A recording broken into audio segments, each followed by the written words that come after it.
some photos have been released and appear to be Shanquella's body in the living room in the villa. But some people are saying that these photos are staged. So today we're going to get into these photos and analyze these photos. So let's just get straight into it.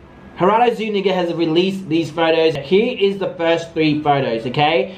This is actually the driveway that's going up to the villa. Now, I will say, sun is very strong in this photo. If you edit it, you will see that the sun is like directly above. That's the first thing I noticed. And if you guys know, I have another video, proven fact that Shanquella was actually attacked in the morning, and we knew by following the sun path. According to the report, the police came around 5:25 p.m. Now, according to Google, on Saturday, October 29th, 2022, the sun did set at almost 7 p.m. So it does make sense that the sun was out around that time. As well as that, the shadow of the officer also proves it once you know where the sun will be shining at, which is up here.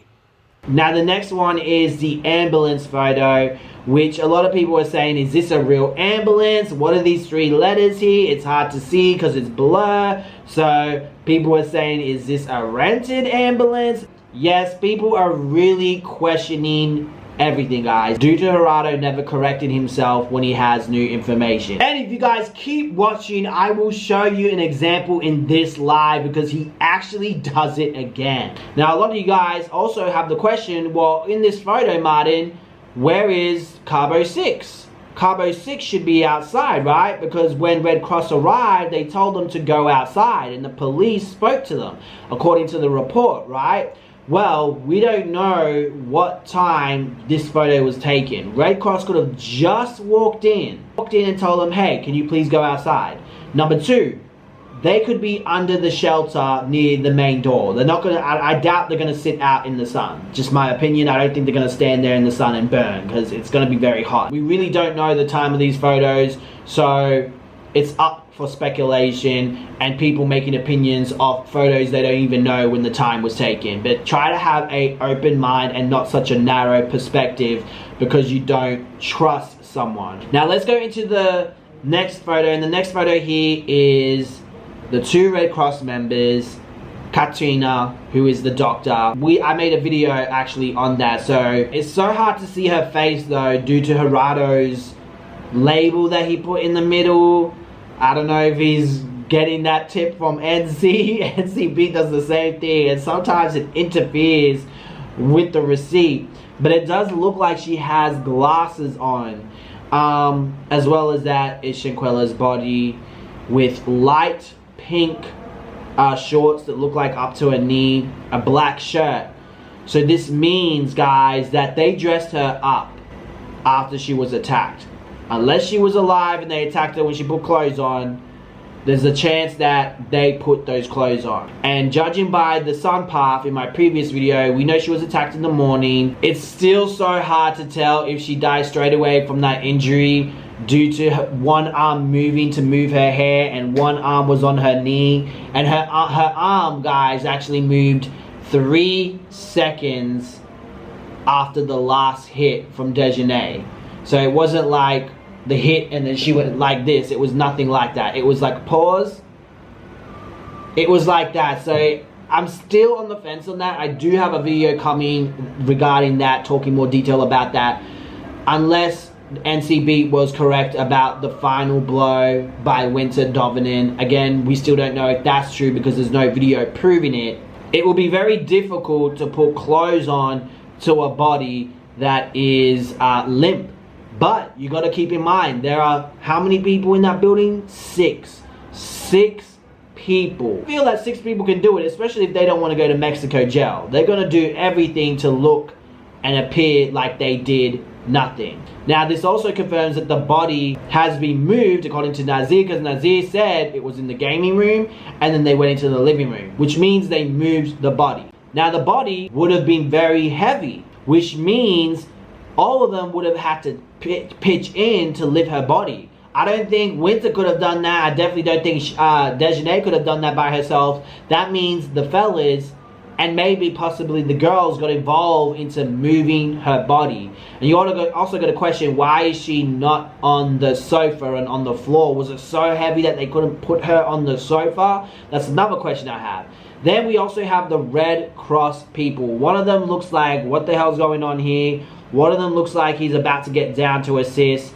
And Katina's just like, yeah, I just want to go home now. Like, she's giving me that vibe. But then again, I'm not a body language analyst, so I could be completely wrong. As well, in this photo, you can see the little shelf where they put the plants. Also, the table, which is snuggled into the wall there. You can also see the decorations in this photo. So yes, at first I actually thought it was junk, but no, it's the decoration, a part of the furniture. So yes, this is definitely the villa.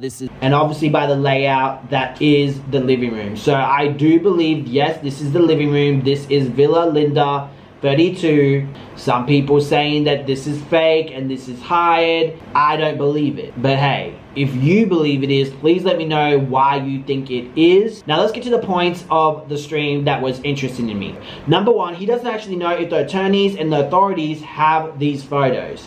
He doesn't know. And Gerado is going to give this to the authorities and the attorneys, and he does mention about giving it to the family, but he says it's important that they give it to the authorities so they get justice. He decided to post it on YouTube first. So to me, guys, I'm just going to be completely real. Gerado knows there is some benefit to this story. You know? Him wanting justice and him benefiting from this, which one is more important for him? Is it him benefiting more important than getting justice? Is it equal? Or is it, yeah, let's get justice first, let's do the moral right thing first, let me give this to the family, because if I can go on YouTube and post this and get a person to translate my language for me, get the camera set up, geez, I'm pretty sure it's easy to message Shanquella's family and send these photos before he posts it online. So on that part, I definitely think it was very unethical of him to do this, and I think he was thinking more of the success more than giving some type of closure to Shanquella's family. Now they are also going to ask if the authorities already have these photos, because chances are that they already do. Now if the authorities do not have these photos, that means these photos were hidden. These photos were not given to the attorneys, these photos weren't given to the authorities, these photos, the police kept it and didn't give it to anyone. Gerado would have got it from one of his, I'm assuming, his contacts. Now the next thing I have to talk about is his Patreon. He mentioned that he will be giving exclusive stuff on Patreon.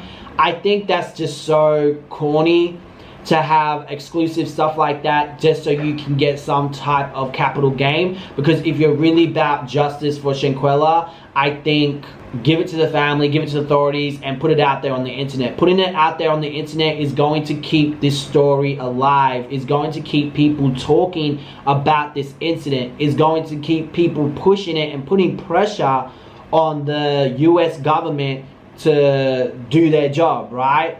So I just think it's so corny to have that type of information that can really serve justice and just, oh no, I'm just going to keep it on Patreon and be exclusive. Like, I just think that's corny. Okay, so we all know that the maid, according to Gerado, found Shanquella in the bedroom. And they noticed that three people were seen walking out of the bedroom. The body was found the same position where she fell, which was sitting down. That's exactly how they found the body. That's where they found her. So what happened was that when the body was found in the bedroom, now it's changed that they found her in the living room. It was indeed the person who found her, but she found her in the living room. That's what we're being told. But this is the thing. Again, he never corrects himself. He never says, previously, we thought that this. My source said that it was in the bedroom, or Lucy, the maid, said she found her body in the bedroom. But apparently, no, her body was in the living room.